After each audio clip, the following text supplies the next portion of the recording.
മുട്ടുവേദന അതായത് നീ പെയിൻ ഇപ്പോൾ കോമൺലി കണ്ടുവരുന്നതാണ്. മുന്നേ ഒക്കെ ഒരു 40 വയസ്സിന് ശേഷമുള്ളവർക്ക് കാണുന്നത് ഇപ്പോൾ ചെറിയ പ്രായത്തിൽ അത് കാണുന്നുണ്ട്. അപ്പോൾ ഇതിൻ്റെ കാരണങ്ങൾ എന്തൊക്കെയാണ്? ഇതിലെ ഫുഡിൽ നമ്മൾ ശ്രദ്ധിക്കേണ്ട കാര്യങ്ങൾ എന്താണ്? അവോയ്ഡ് ചെയ്യേണ്ട കാര്യങ്ങൾ എന്തൊക്കെയാണെന്ന് നോക്കാം. ഞാൻ ഡോക്ടർ അതുല്യ ജെയിൻ, ഡോക്ടർ ബാസിൽ സോമ്യ ഹോസ്പിറ്റൽ, പാണ്ടിക്കാട്, മലപ്പുറം ജില്ല.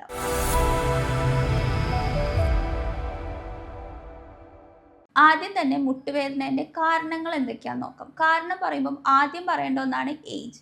ഏജ് കൂടുന്നതിനനുസരിച്ച് നമ്മളെ മുട്ടിൻ്റെ ക്യാപ്സ്യൂളിൽ വരുന്ന മാറ്റങ്ങൾ, സൈനോവിയൽ ഫ്ലൂയിഡിൽ വരുന്ന മാറ്റങ്ങൾ കൊണ്ടൊക്കെ മുട്ടുവേദന വരാം. ഏജ് എന്ന് പറയുമ്പോൾ സാധാരണയായിട്ട് ഒരു 40 വയസ്സിൻ്റെ ശേഷമാണ് ഈ മുട്ടുവേദന കണ്ടുവരുന്നത്. എന്നാൽ ഇപ്പോൾ അല്ലാതെ ചെറിയ പ്രായത്തിൽ തന്നെ ഇത് കണ്ടുവരുന്നുണ്ട്. അതിനും പല കാരണങ്ങളുണ്ട്. കാൽഷ്യത്തിൻ്റെ കുറവ് കാരണം മുട്ടുവേദന വരാം.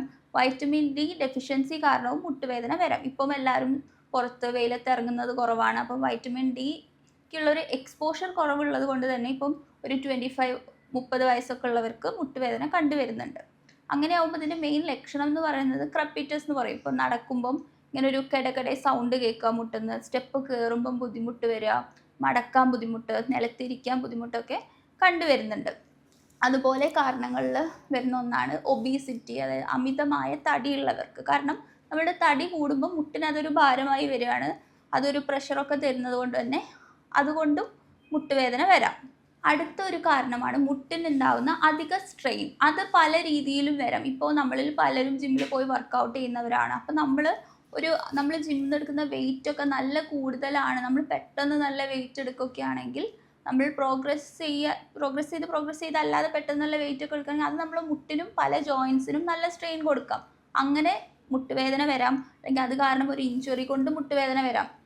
അതല്ലാതെ തന്നെ വേറെ എന്തെങ്കിലും രീതിയിലുള്ള ഇഞ്ചുറി നിങ്ങൾക്ക് പറ്റി, മുട്ടിലെ ലിഗമെൻറ്റിന് അല്ലെങ്കിൽ ഇഞ്ചുറി പറ്റി, അല്ലാതെ നിങ്ങൾ വീണു, ജോയിൻസിന് പറ്റി, അതുകൊണ്ടുള്ള വേദന പിന്നീട് വരിക, അങ്ങനെയൊക്കെ മുട്ടുവേദന വരാനുള്ള സാധ്യതകളുണ്ട്. അതുപോലെ തന്നെ ഉള്ളതാണ് സ്ത്രീകളിലാണെങ്കിൽ മെനോപോസിൻ്റെ ടൈമിൽ വരുന്ന മുട്ടുവേദന. കാരണം ഒരു മെനോപോസ് ആവുമ്പം അല്ലെങ്കിൽ സ്ത്രീകളിൽ ഒരു പ്രായം കഴിഞ്ഞാൽ കാൽഷ്യം ഡെഫിഷ്യൻസി കണ്ടുവരും. അങ്ങനെ മുട്ടുവേദന വരുന്നുണ്ട്. അതുപോലെ അടുത്തൊരു റീസൺ ആണ് റുമറ്റോയിഡ് ആർത്രൈറ്റിസ്, ആമവാദം എന്നൊക്കെ പറയുന്നത്.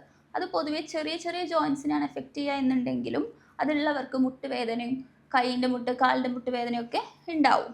അതുപോലെയാണ് സോറിയാസിസ് എന്ന് പറഞ്ഞാൽ സ്കിന്നിൽ വരുന്ന ഒരു രോഗമാണെങ്കിൽ പോലും അതുള്ളവർക്ക് സോറിയാറ്റിക് ആർത്രൈറ്റിസ് എന്ന് പറഞ്ഞ് ഇങ്ങനെ ജോയിൻസിൽ മുട്ടുവേദനയൊക്കെ ആയിട്ട് കണ്ടുവരും.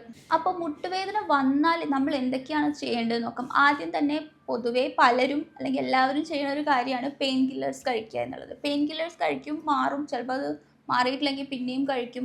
പക്ഷേ ഇതല്ല അതിനുള്ളൊരു ഓപ്ഷൻ. ബെറ്റർ നിങ്ങളൊരു ഡോക്ടറെ കൺസൾട്ട് ചെയ്യാനാണ് വേണ്ടത്. കാരണം ഞാൻ ഈ പറഞ്ഞ പോലെ മുട്ടുവേദനയ്ക്ക് പല കാരണങ്ങളുണ്ട്. അപ്പോൾ നമ്മൾ കാരണത്തെ അല്ലേ ചികിത്സിക്കേണ്ടത്. അതറിയാതെ വേദന മാത്രം മാറ്റിക്കൊണ്ടിരുന്നാൽ വേദന അപ്പം മാറും, പക്ഷെ ആ കാരണം അവിടെ നിന്ന് പിന്നെ അത് കൂടി വേറെ ബുദ്ധിമുട്ടുകളൊക്കെ ആവും. അപ്പോൾ ഇപ്പം ഞാൻ പറഞ്ഞ പോലെ നിങ്ങൾക്ക് അധികമായ തടി ഉണ്ടായിട്ടാണ് മുട്ടുവേദന ഉണ്ടെന്നുണ്ടെങ്കിൽ മരുന്ന് കഴിക്കുന്നതിൻ്റെ മുന്നേ ചെയ്യേണ്ടത് എന്താണ്? ഈ തടി കുറയ്ക്കണം. തടി നിങ്ങൾ കുറച്ചാൽ തന്നെ നിങ്ങളുടെ മുട്ടുവേദന കുറയും. അതുപോലെ നമ്മുടെ ലൈഫ് സ്റ്റൈൽ കൊണ്ട് വരുന്ന കാരണങ്ങൾക്കൊക്കെ അതാണ് വേണ്ടത്. ഇപ്പോൾ വൈറ്റമിൻ ഡി ഡെഫിഷ്യൻസി കാരണമാണെന്ന് വെച്ചാൽ വൈറ്റമിൻ ഡി കൂട്ടാൻ നോക്കണം, സപ്ലിമെൻറ്റ്സ് എടുക്കാം, അല്ലെങ്കിൽ വെയിൽ കൊണ്ടിട്ട് അങ്ങനെയൊക്കെ വൈറ്റമിൻ ഡി കൂട്ടുക, കാൽഷ്യം റിച്ച് ആയിട്ടുള്ള ഫുഡുകൾ കഴിക്കുക. അങ്ങനെ ചെയ്താൽ തന്നെ നമ്മുടെ ലൈഫ് സ്റ്റൈലിൽ ചേഞ്ചസ് വരുത്തുക. അങ്ങനെ നമുക്ക് ഇങ്ങനെ കൊണ്ടുവരുന്നതൊക്കെ മാറ്റാൻ പറ്റും. അപ്പോൾ ആദ്യം തന്നെ ചെയ്യേണ്ടത് ഇതുപോലെ തടി കൂടുതലുണ്ടെങ്കിൽ കുറയ്ക്കുക. അപ്പോൾ തടി കുറയ്ക്കുമ്പോൾ പലരും ജിമ്മിൽ പോകുമ്പോൾ ശ്രദ്ധിക്കേണ്ട കുറച്ച് കാര്യങ്ങൾ: പെട്ടെന്ന് നല്ല വെയിറ്റ് എടുക്കാതിരിക്കുക, മെല്ലെ അത് പ്രോഗ്രസ് ചെയ്ത് വെയിറ്റ് കൂട്ടി കൊണ്ടുവരാൻ മാത്രം നോക്കുക, അല്ലെങ്കിൽ കൂടുതൽ ബുദ്ധിമുട്ടാവും. അതുപോലെ എന്തായാലും വർക്കൗട്ട് ചെയ്യുന്നതിൻ്റെ മുന്നേ വാമപ്പ് ചെയ്യാൻ മറക്കരുത്. വാമപ്പ് എന്തായാലും ചെയ്യണം. അതുപോലെ അധിക നേരം ഇരിക്കുന്നത് ഒഴിവാക്കുക. കുറേ സമയം ഇരിക്കാതെ നമ്മൾ ഇടയ്ക്കൊക്കെ നടക്കണം. അതുപോലെ ഡെയിലി എക്സസൈസ് ചെയ്യുക. മുട്ടുവേദന ഉണ്ട് എന്ന് പറഞ്ഞ് കംപ്ലീറ്റ് റെസ്റ്റ് എടുക്കേണ്ട ഒരാവശ്യമില്ല.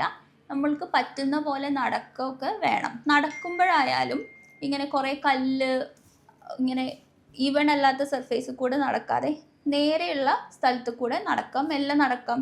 ഡെയിലി സ്റ്റെപ്പ് കയറുന്നതൊക്കെ നല്ല വേദന ഉണ്ടെന്ന് വെച്ചാൽ സ്റ്റെപ്പ് കയറുന്നതൊക്കെ ഒഴിവാക്കുക. അല്ലാതെ നടക്കുന്ന ചെറിയ എക്സസൈസൊക്കെ ചെയ്യുന്നതാണ് എപ്പോഴും നല്ലത്. പറ്റിയ റെസ്റ്റ് എടുക്കേണ്ട ഒരാവശ്യം എല്ലാവർക്കും വരുന്നില്ല. ഈ മുട്ടുവേദനയൊക്കെ ഉണ്ടെങ്കിൽ അത് കുറയ്ക്കാൻ വേണ്ടിയിട്ട് കഴിക്കാൻ പറ്റുന്ന ഫുഡ് എന്തൊക്കെയാണെന്ന് നോക്കാം. ആദ്യം തന്നെ ഒമേഗ 3 റിച്ച് ആയിട്ടുള്ള ഫുഡ്. ഈ ഒമേഗ 3 എന്ന് പറഞ്ഞാൽ നമ്മൾ പൊതുവായി പറയുന്ന ഈ മീൻ ഗുളിക, മീൻ എണ്ണയൊക്കെ ഇല്ലേ, അതാണ്. അപ്പോൾ അതിൽ വരുന്ന ഫുഡുകളാണ് ചില മീനുകളിലുണ്ട്. മീൻ എന്ന് പറയുമ്പം ചൂര, അയില പോലുള്ള മീൻ, അതുപോലെ ഫ്ലാക്സ് സീഡ്സിലൊക്കെ ഒമേഗ 3 ഉണ്ട്. അതുപോലെ തന്നെ കാൽഷ്യം റിച്ച് ആയിട്ടുള്ള ഫുഡ് കഴിക്കുക, അതായത് മുട്ട, പാല്, അതൊക്കെ നമുക്ക് എപ്പോഴും അവൈലബിൾ ആയിട്ടുള്ളതാണല്ലോ, അതൊക്കെ കഴിക്കാം. അതുപോലെ ആൻറ്റി ഇൻഫ്ലമേറ്ററി ആയിട്ടുള്ളത്, കാരണം പലപ്പോഴും ഈ മുട്ടുവേദന ഉണ്ടെങ്കിൽ അവിടെ ഒരു നീർക്കെട്ട്, വീക്കമൊക്കെ ഉണ്ടാവും. അപ്പോൾ അതൊക്കെ കുറയ്ക്കാൻ പറ്റുന്നതാണ് മഞ്ഞളാണ് നമ്മളെ വീട്ടിൽ കിട്ടുന്ന ഏറ്റവും നല്ലൊരു ആൻറ്റി ഇൻഫ്ലമേറ്ററി ആയിട്ടുള്ള ഒരു ഫുഡ് എന്ന് പറയുന്നത്. അതുപോലെ തന്നെ ഫ്രൂട്ട്സിൽ പപ്പായ, ഓറഞ്ച് പോലുള്ള ഫ്രൂട്ട്സ്, വൈറ്റമിൻ സി അടങ്ങിയ ഫ്രൂട്ട്സ് കഴിക്കാൻ നല്ലതാണ്. കാരണം വൈറ്റമിൻ സി കൊളാജൻ പ്രൊഡക്ഷനെ കൂട്ടും, അതും ഇതിനൊക്കെ നന്നായിട്ട് ഹെൽപ്പ് ചെയ്യും. അതുപോലെ നട്ട്സും സീഡ്സും ഒക്കെ കഴിക്കുന്നതും, ആൽമണ്ട് പോലുള്ള nuts, flax seeds, chia seeds ഒക്കെ നല്ലത്. കാരണം ചിയാ സീഡ്സിലും ഒമേഗ 3 ഫാറ്റി ആസിഡ്സ് ഉണ്ട്. അതുപോലെ നമ്മുടെയൊക്കെ വീട്ടിൽ അധികം നമ്മൾ യൂസ് ചെയ്യുന്ന ഒരു എണ്ണ എന്ന് പറയുന്നത് വെളിച്ചെണ്ണയാണ്, കോക്കനട്ട് ഓയിലാണ്. പക്ഷേ ഇങ്ങനത്തെ ഒരു ബുദ്ധിമുട്ടൊക്കെ വരുമ്പം ഒരു ബെറ്റർ ഓപ്ഷൻ എന്ന് പറയുന്നത് ഒലീവ് ഓയിലാണ്. വെളിച്ചെണ്ണ പറ്റേ മോശം എന്നല്ല, പക്ഷേ കമ്പാരിറ്റീവ്ലി കുറച്ചുകൂടെ ബെറ്റർ ഒലീവ് ഓയിലാണ്. അതുപോലെ റിഫൈൻഡ് ഓയിൽസ് ഒഴിവാക്കുക, അത് ഒഴിവാക്കുന്നതാണ് നല്ലത്. അതുപോലെ തന്നെ ഫുഡിൽ ശ്രദ്ധിക്കേണ്ട വേറൊരു കാര്യമാണ് പ്രോട്ടീൻ റിച്ച് ആയിട്ടുള്ള ഫുഡ് എപ്പോഴും കഴിക്കുക. മുട്ട, ചിക്കൻ പോലുള്ള കഴിക്കുക, പക്ഷെ കഴിക്കുന്നത് കൂടരുത്. ബീഫൊന്നും അധികം കഴിക്കേണ്ട. കഴിക്കുന്നതൊക്കെ നമ്മളൊരു ലിമിറ്റഡ് ക്വാണ്ടിറ്റി, നമുക്ക് ആവശ്യമുള്ള അത്ര കഴിക്കുക, ആവശ്യത്തിൽ കൂടുതൽ ഒന്നും കഴിക്കേണ്ട ആവശ്യമില്ല. അതുപോലെ തന്നെ ഒഴിവാക്കേണ്ട സംഭവങ്ങളാണ് ബേക്കറി ഐറ്റംസ്. ബേക്കറിയിൽ നിന്ന് കിട്ടുന്ന ചിപ്സ് പോലുള്ള സാധനങ്ങൾ, അധികം മധുരമുള്ള സാധനങ്ങൾ, അതുപോലെ പൊരിച്ച കടികളൊക്കെ, ജങ്ക് ഫുഡ്സ്, ഹോട്ടലിൽ നിന്ന് ഫുഡ് കഴിക്കാത്ത ആരുമില്ല, അതൊക്കെ കുറയ്ക്കുന്നതാണ് എപ്പോഴും നല്ലത്. അപ്പോൾ നിങ്ങൾക്ക് മുട്ടുവേദന ഉണ്ടെങ്കിൽ ഫസ്റ്റ് നിങ്ങൾ അതിൻ്റെ കാരണം എന്താണ്, ഈ പറഞ്ഞ കാരണങ്ങൾ എന്തെങ്കിലും ഉണ്ടോ നിങ്ങൾക്ക് നോക്കുക.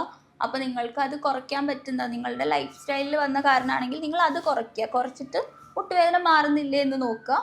എന്നിട്ടും ഇല്ല എന്നാണെങ്കിൽ, അല്ലാത്ത എന്തെങ്കിലും കാരണമുണ്ട് അങ്ങനെയൊക്കെയാണ് എന്നുണ്ടെങ്കിൽ നിങ്ങൾ തീർച്ചയായിട്ടും ഡോക്ടറെ കാണണം. അപ്പോൾ നിങ്ങൾക്ക് ഈ മുട്ടുവേദനയായിട്ട് എന്തെങ്കിലും സംശയങ്ങളോ കൺസൾട്ടേഷനോ വേണ്ടി താഴെ കാണുന്ന നമ്പറിൽ കോൺടാക്ട് ചെയ്യാവുന്നതാണ്. അപ്പോൾ നമുക്കിനി അടുത്തൊരു വീഡിയോ ആയിട്ട് കാണാം. താങ്ക്